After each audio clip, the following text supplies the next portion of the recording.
zones are there. So just there actually each zone is generally headed by the general manager. He reports to the railway board. So these are the zones we are having in our India, the total 18 zones. Now coming to this LHB coaches. Generally, that means what is this LHB coach means generally? This is abbreviated as linked Hoffman Bush coach. So here that means this is a passenger compartment for the Indian Railways. So this is actually developed by this German company. In the year 1998, they also taken over this what you call this Link Hoffman Bush. So there afterwards we are calling that as Link Hoffman Bush also. So now in the generally that means actually initially we have got some compartments from this Germany. After that, they have transferred their knowledge to our Indian government. At presently, we are manufacturing these LHB coaches in the rail coach factory Kapurthala and as well as ICF what you can see there. So this actually from 2000 onward, generally we are using this particular LHB coaches on broad gauge. That means 1670 mm of network railways. Initially, actually, this 24 air conditions. I already told you that now this 24 air conditioned coaches imported from the Germany. Normally, they are used in the Shatabdi Express. So all these are in the Shatabdi Express. Normally, all the coaches are generally this air conditioned. So actually, after that one, this rail coach factory at Kapurthala start manufacturing these what you call these LHB coaches after this technology transfer. So what are the advantages of this one compared to these RCF and ICF coaches generally is these LHB coaches are anti-telescopic. So that's why normally they cannot turn turtle in the event of any derailment or collision. The accident occurs means the damages will be very less when compared to the RCF and the ICF coaches. At the same time, the riding comforts are also improved because here the suspension system is good when compared to this the conventional ICF and RCF.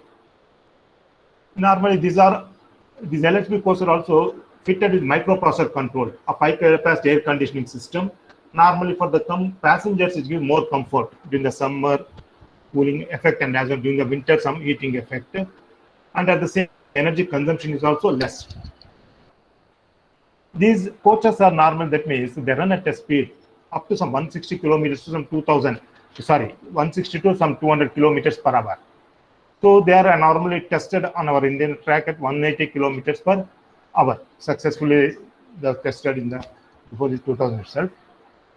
Their length, normally coming to the length of these LHB coaches is some 23.54 meters and width is 3.24 meters. That means normally it is longer than what we call these broader than our ICF and RCF coaches. So that's why more number of passengers capacity, more number of passengers we can accommodate in the AC coaches and at the same time non-AC coaches also when compared to this conventional. So generally these coaches accommodate some 72 passengers in 3-tier AC. Whereas in our conventional coaches made by the ICF and RCF, normally the 64 passengers only in AC 3-tier, right? Whereas what we call 80 sleeper berths in non-AC coaches, generally 80 sleeper berths, yes, right? Again, in normal what you call your conventional coaches, we can accommodate 72. I think you have seen on this one. Whereas in our LHB coaches, generally 80 berths, we can accommodate 80 berths. And one more thing, normally in LCF, generally the sound level is only some 60 decibels. Whereas in ICF it is what we call them 100 decibels in our conventional coaches. The braking system is also more effective compared to our ICF and coaches. Generally, here this braking system we are using in LHB coaches, whereas the what we call the conventional brake, what we call these coaches, we are using what the thread brake systems. So here actually I already told that it consumes less amount of energy for running these ACs and has a more comfort what you call during the summer and as well during the winter. Now, so normally what actually our idea is generally at presently they are using what you call these diesel power cars for supplying this electrical energy to the rail rate. Right. So normally what we are doing is actually what we have done in our project is generally there we are supplying this electrical energy, especially for lightning. Please remember, only for lightning loads by using the solar photovoltaic cell modules which are mounted on the top of these rail LHB coaches. So coming to this, normally I told you that we are utilizing the solar energy. So let's see briefly about the solar energy. So generally, this solar energy, radiant light that comes from the heat from the sun. So normally we are harnessing this particular solar energy. So generally, the solar energy that is having the annual potential, suppose if you observe according to this United Nations Development Program in 2020, some 1575 to 49 to 837 exajoules of energy is available from the sun. This is several times, thousands of times more than that of total world energy consumption. Normally, in the 2020, normally that means 1920, 559.8 exajoules. So normally that means, so a lot of what you call this, the solar energy is available. So we can utilize that particular thing, especially in our India, generally in the tropical regions, huge amount of this energy is available. So we can utilize this energy for running what you call our electrical mobility vehicles. Already we are using this one, especially for power generation. At the same time, you are observing what you call some of the solar cars also, right? Vehicles, two-wheelers. So coming to this potential, just look at this one. So the incoming solar rate from the sun is 174 petawatts. That means 174 into 10 to the power of 15 watts. So here actually that means when the solar radiation passes through this what you call atmosphere, so some 10%, that means 10 what you call petawatts is reflected back, and some 35 petawatts is reflected by these clouds, and 7 petawatts is reflected by this earth surface, and some 33 petawatts is absorbed by these atmospheres, by these carbon dioxide gases, what you call the ozone and dust particles, moisture, etc. And what you call this, these 89 petawatts of the solar absorbed by this land and ocean. And again here actually the radiation will be there, and reduce conduction, some heat losses we are going to observe. That particular thing will be some 12 petawatts. And due to this radiation, again what you call this from the earth surface, you have 10 petawatts of energies escaping into this. Again back to this one. So this is about what the solar radiation potential is available. That means 89 petawatts is absorbed by the land. And suppose if you observe generally, that means we are using one constant called as a solar constant generally. That means the solar radiation that is available on a unit area of the surface, when you keep that particular surface just outside the Earth's atmosphere, that thing we are calling as a solar constant generally. So that normally previously we are thinking that 1353 watts per meter square, but nowadays actually this World Radiation Center has recommended the solar constant value is 1367 watts per meter square. That means outside the Earth's atmosphere we are getting some 1367 watts per meter. On 1 meter square area, some 1367 watts of energy is available. Whereas on the Earth's surface, suppose if you keep your surface horizontally that and perpendicular to the solar radiation, that means the amount of the radiation that is incident on that particular surface is some 1 kilowatt per meter square area generally. So that particular thing about the solar constant and the radiation that is available on the Earth surface. So this actually, this particular thing represent what you call these black dots are there now.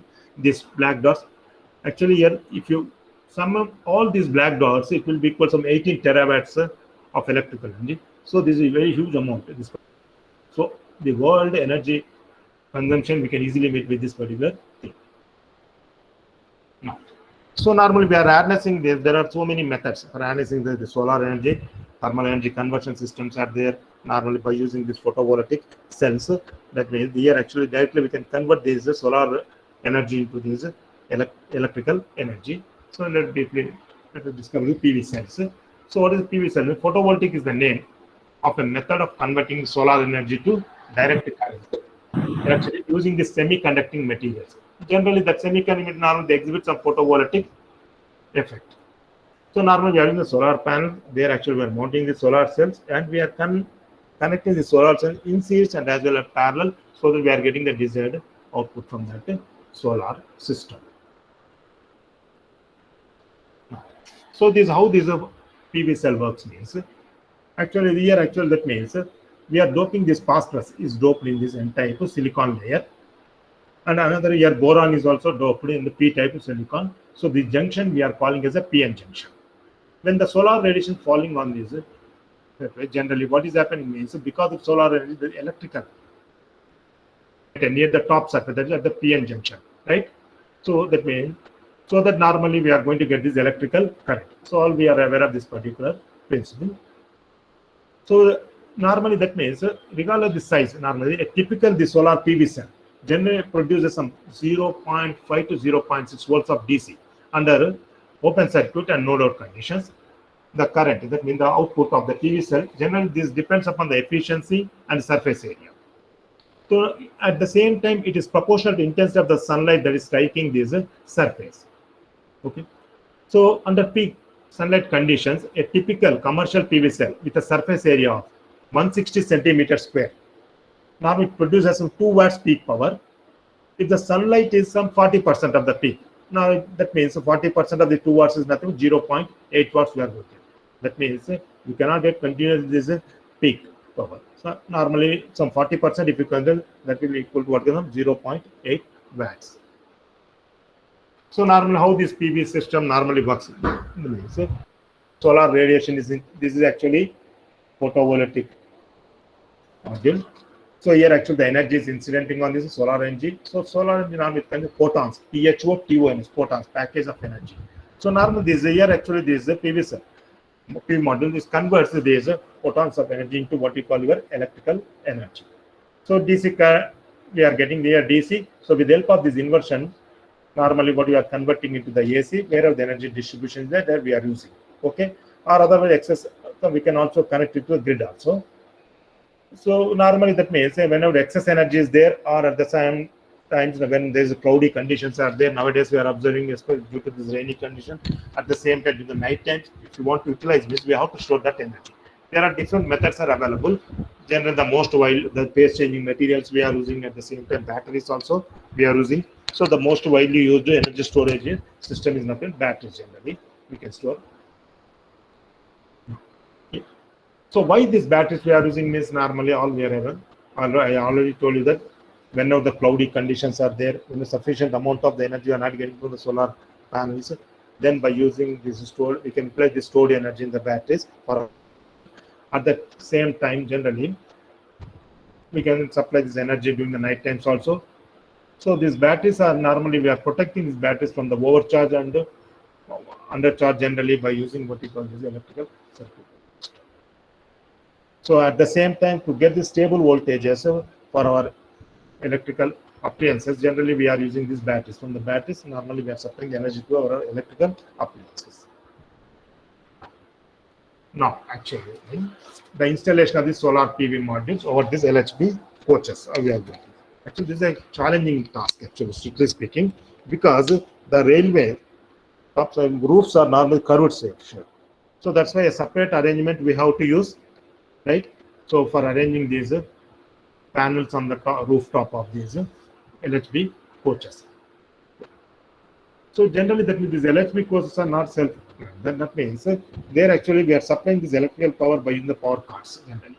So in my study actually we have taken what you call the some rack. Rack means nothing but these coaches and a pantry car as a rack. So here are 5 AC coaches and 14 non-AC coaches. That means I have considered the train that is running between the what you call this the Secunderabad to New Delhi, Duna Express. So that particular express actually we have considered for our study.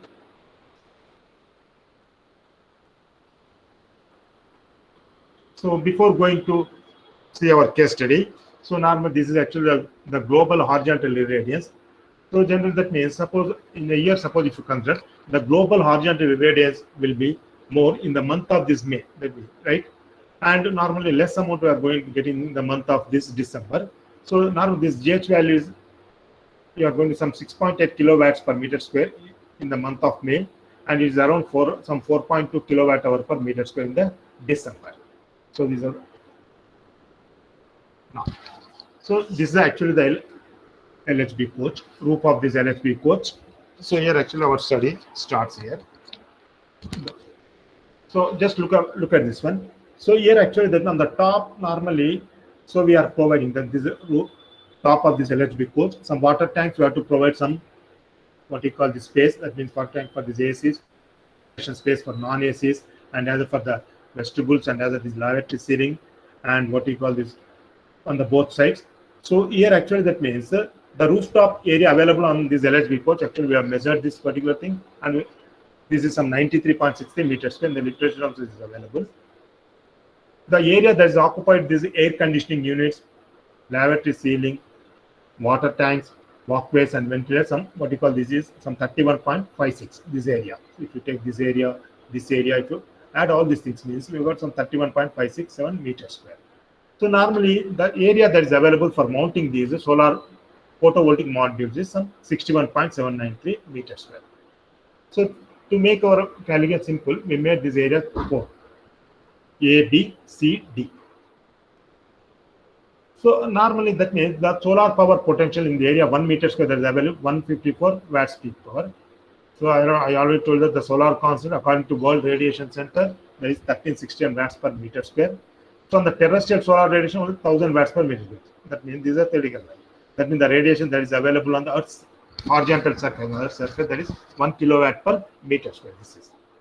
So that here actually that means the solar power potential in the area available on the rooftop of each coach is 61.793 into 154. That is 9.5 peak power.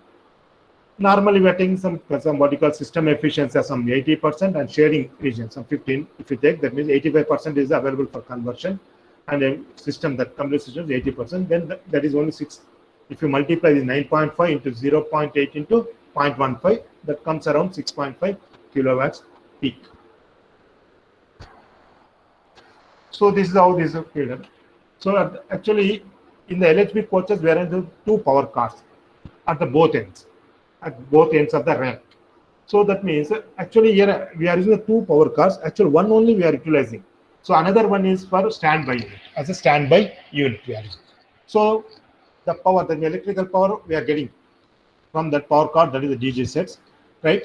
So that is having to some 750 volts of AC, 3-phase 50 hertz. So with the help of this step-down transformer of 60 kilovolt ampere, we are supplying vertical 415 volts of AC of 3-phase 50 hertz to the AC units and 450 volts of AC 3-phase 50 hertz to the 30 kilowatt step-down transformer. So here actually that means by using the what we call this ERRU, generally we are electronic regulator rectifier unit. So we are converting this, stepping down this voltage to 110 volts DC. So this is actually that means for our comfort load, that means for lighting purpose generally we are using. Okay. So this is actually the existing system. This dotted line you forget. So this is actually the existing system that is available in the what you call your trains that are run by the LHB coaches. So what is the proposed thing we have done is the solar PV modules. So here actually that means we are supplying this energy to meet our lighting loads. Lighting loads includes the what you call electrical bulbs, fans available in the non-AC, bulbs available in the non-AC and as well as AC units and pantry car, etc. Reservation chart line, that thing also I am going to show. So these are all comes in the category of these lighting loads. Only we are meeting our lighting loads by using these photovoltaic modules. Please remember. Okay. For storing this energy generally we are using the batteries also. This battery bank we are using. This battery bank consisting of 9 units of 70 amperes 12 volts valve regulator lead acid batteries. So just look at this one. These are the things. So here just this figure. On the rooftop we are mounting these solar photovoltaic modules here. So total what you call we are 19 coaches. So 19 into some on each one 4. So that means 19 into 4. Okay. Now the case study starts. Now just look at this one. So actually the train number, the Duranto Express we have considered. So that means both up and down from the Secunderabad to Nizamuddin. That number is 12285. From what you call Nizamuddin to Secunderabad 12286. So here actually at the Secunderabad the train starts at the afternoon of 1:10 and reaches the next day, the second day at 10:35 a.m. Please remember 10:35 a.m. These are railway timing, 24 hours. That thing happens. There again at the it leaves the Nizamuddin, reaches what you call these on the third day, and the second day it is leaving the Nizamuddin. Again it coming back to Secunderabad on the third day at 2 p.m. 14 hours. So the total distance traveled to and fro.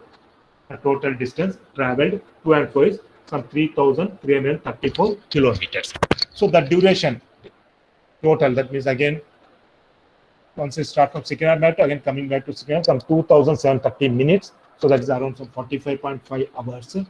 So during this particular period, 3 days actually, that means first day, second day, third day, the sunshine period. That means what the sun that is available during this particular period, that thing generally we are sunshine period, we are considering. That is what we call 1,080 minutes, that means 18 hours. In the total 45.5 hours, generally, the bright sunshine is available only during the 18 hours. So, in the year normally, that means for 1 year, we have considered our study. So strips in 365 days is 82. So normally for overalling, normally 1 month we have to consider. So 11 months actually it is operated. So in that one again some idle time will be there. So that's when normally total train trips. All these things we have taken from this the chief general manager. So total number of trips are 82.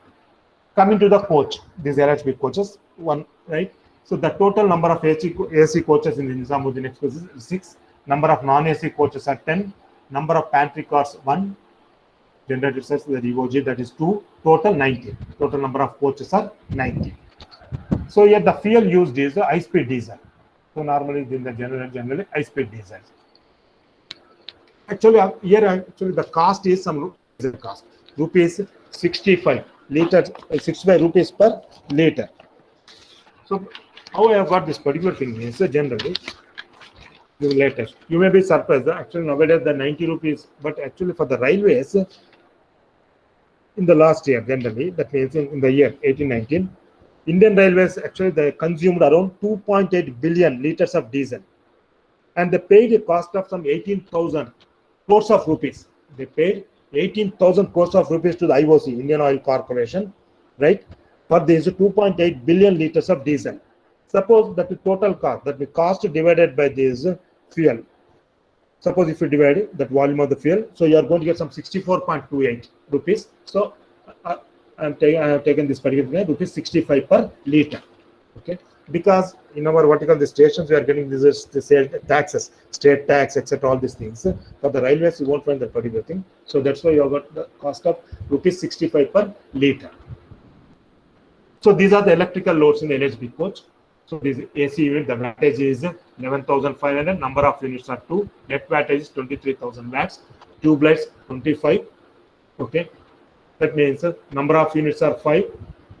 There are total 125 net wattage. So in the both AC coaches we are having, non-AC coaches and the pantry car. That means lights we are having in what you call both AC coaches, non-AC, and as well in the pantry car. Similarly, in the fans also we are having wattage of some 60 watts.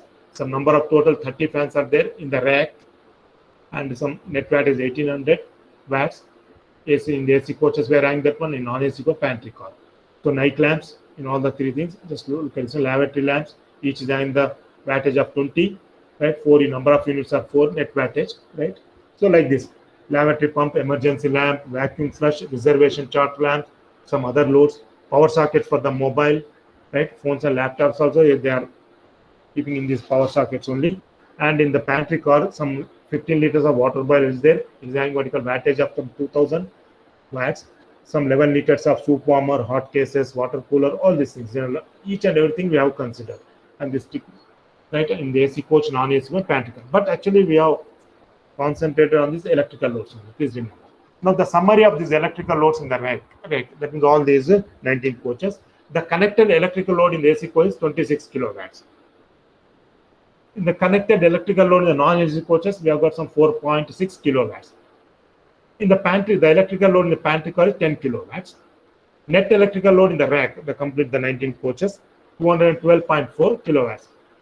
We have concept that means on this 19 what you call net lighting load, the net lighting load in the rack, and only for the lights. It includes fans, what you call fans, lights, all these things, right? And comfort, that means power sockets, all these things, both in AC, non-AC, and as well in the pantry car. So 90 kilowatts is the load actually we have considered. Okay. Now, so I'm comparing this global horizontal radiant required to sustain the lighting load of the rack and the global horizontal that is available. Number of sunshine hours in the trip is 45. Already I have shown you here. Number of sunshine hours is 45 normally. So in 18-hour total, if you consider that particular thing, so for that thing is some 45 in the trip. Net electrical lighting load on the of the entire rack is 90 kilowatts. So energy consumption by the lighting load during the sunshine hours of the trip is number of sunshine hours into this 90. It comes around 4050 kilowatt hour. So the area that is available on the entire rack is 1003.2 meters square. That is total 19 coaches. We have considered the entire rack 19 coaches total. So the energy that can be generated during the summer peak, that means the May we are getting, that is some 6.8 kilowatt hour per meter square. So 6 point in the summer, how much amount of that, what you call this, energy that is available in is 1003.2 into 6.8 this area. We are going to get some 6,821.6 kilowatt hour. Next, the energy that is generated during the winter months is some 4.2 kilowatt hour. This area available in the entire rack is 1,000.2. If you multiply this one, means we are going to get 4,213.4 kilowatt hour. So now we have the calculation for the fuel conservation and return of investment for the entire rack. So considering the periodic overall, that means 1 month, I already told you that each coach has 30 days, then 1 month. The total number of trips made by the rack in the year is 82. So the volume of the diesel consumed per trip, 3,442 liters, 2 and 4. That means from Secunderabad to Nizamuddin, again come back to some 3,412 liters of diesel is consumed. Right now, the capacity of the solar plant that can be installed on the rack is the total 19 coaches. If you consider 123.5 kilowatt peak. Now, so normally this lighting load, suppose if you observe there is total load. In the total, it is 43%. The total 43% the total electrical load on the power car, implying the diesel fuel is consumed by the DG sets to supply the lighting load, approximately 43%. So 43% of the load is what you call your lighting load. So normally that means that 46 hours of travel generally. The amount of the diesel that is consumed 1467 liters for the these lighting loads, which implies that during the 18 hours of sunshine, only we have considered during the sunshine hours. During that particular period only, normally that means the solar energy that is available, we can convert that into our electrical energy. So that's why normally we have considered 18 hours of sunshine. When solar energy can be harnessed, this scheme would have saved some 574 liters of diesel. That may be very simple calculation. For what you call 46 hours, this 1467 liters. For 18 hours means 18 divided by 46 to 1467. It comes around some 574 liters of diesel for meeting our lighting loads. So volume of this diesel consumed by lighting loads is 1467 liters. So annual conservation of diesel, right, due to the solar power generated on the rack is with 574 liters of diesel into this 82. Total number of trips is 82. So multiply the 574 liters. That means this amount of liter diesel we are conserving. So 574 into 82. That is around 47,068 liters. So normal the cost that we can save by implementing this system is that 1 liter of diesel costs on rupees 65. So multiply this one. 47,068 liters of diesel, 65 rupees means it comes under some 30,000, 59,420 rupees. So now this is actually, that means the cost of the fuel that we are saving. So how much amount we have to invest on this system? So investment to be done to implement the design on the entire rack is, so already that means the peak load is 125.5 kilowatt peak, right? I am converting it into the watts. So according to Ministry of New and Renewable Resources, for each watt it costs us 90 rupees they are given. So that comes under what you call this this particular thing rupees. Some 11 crores, 11 lakhs, some 50,000, some 5,000 rupees you are going to get. So this is what we call, 1 second. So investment required for special mounting structures on the KSRM surface. That means actually this is what we call your mounting this photovoltaic system. But actually directly we cannot mount this PV system on the roof of this LHB coach. Why? Because you are having the curved shape. So that's why normally what you are doing is some special mounting structures we have to. So it costs around what you call some 33,34,500, that mounting structure. So you add this one, the total cost investment you are going to get. So we are adding these two things. So considering the investment of 90 coaches, only the solar PV module should be mounted. The overall investment for the entire rack is, if you add these two things, that means these two things, if you add, you are going to get what you call this 1,44,49,500 rupees. And for you need some maintenance. that means we have to clean what you call the solar photovoltaic modules. So 1 kilowatt normally, according to this Central Electric Regulatory Commission, I have taken this value from them. So for 1 kilowatts of solar plant, it costs around rupees 1,163 rupees. So annual operating maintenance cost for the entire rack is, so the power generation is 123.5 kilowatts of peak. So multiply with 123.5 for this each kilowatt of this one 1,163. So we are going to get 1,43,630 the annual operating and maintenance cost. This is so net cash flow per year. The savings minus this thing. So that is 30 lakhs minus 59,420 minus 1,43,630. It comes around some 29 lakhs 15,790 rupees. So the return on investment is nothing but the amount total investment is how much, what you call this particular thing, divided by this. So we are going to get the payback period or return on investment, whatever we are investing, that amount that we are going to get in within 4 years. Within 4 years, that means within 4 years, that is 3.8 years itself. Normally, you are going to get your complete investment. After that, whatever thing money you are going to save, that is your profit actually. So that is it.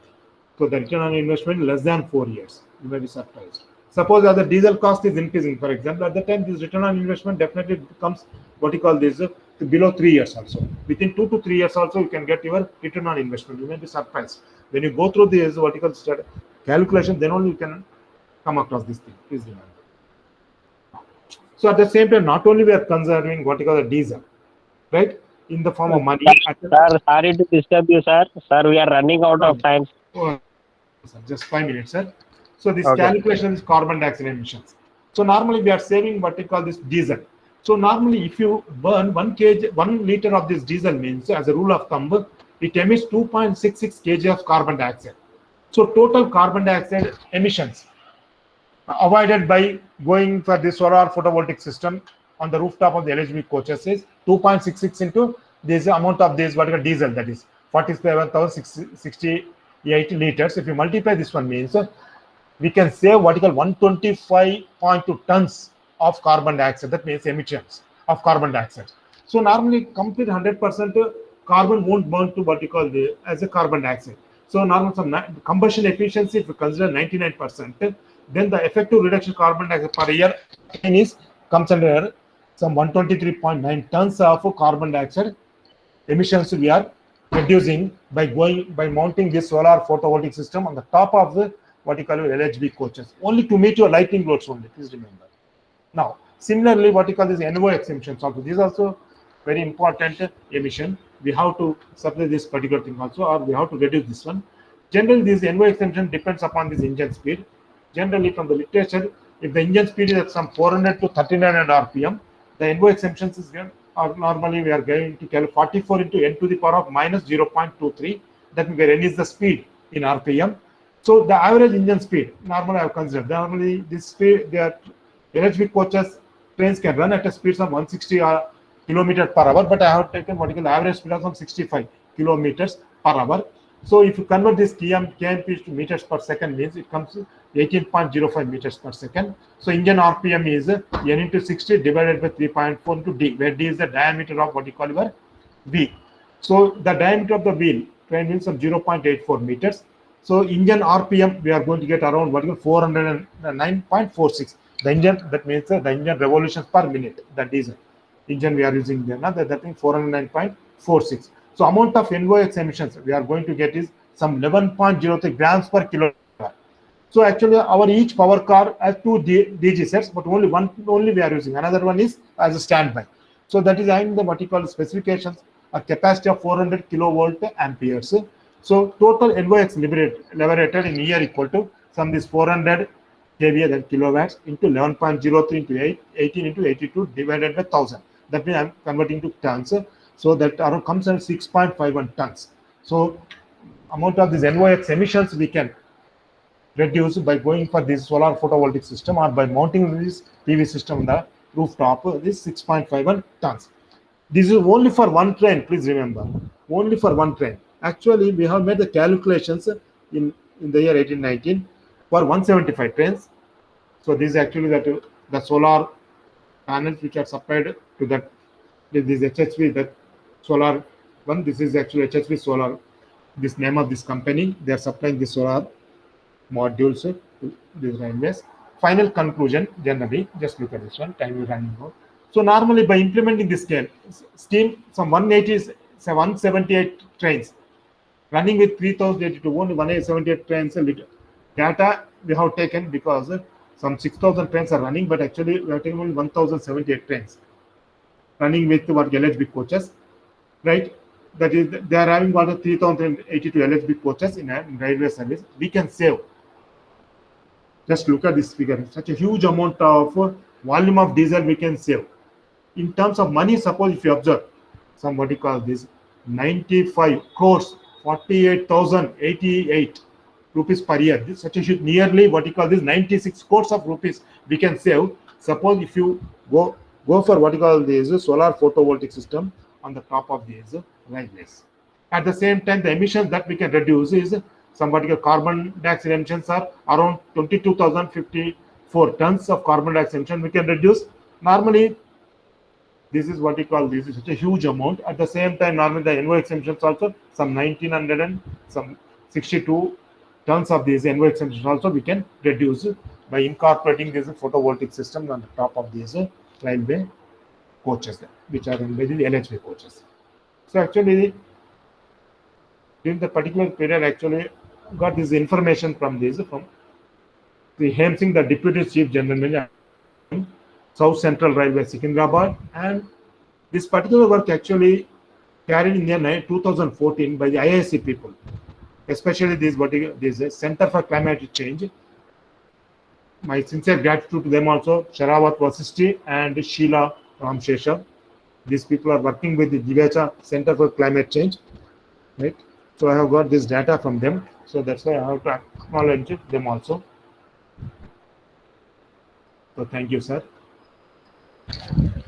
Thank you, For Arun, giving sir. this lectures. Sorry for taking Thanks more for time, giving. sir. I'm sorry. Sir, that was good information, sir. Real-time study, case study, and an informative case study for the upcoming generations also. So, sir, Yes, sir. I request the participants to please ask the questions if you have it from your side. Queries. We have no doubt, sir, about this. Yeah. So, Okay. yeah.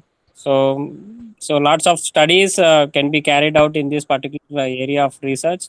So good information, sir. We are thankful for you as you have provided a wonderful lecture for us on this occasion.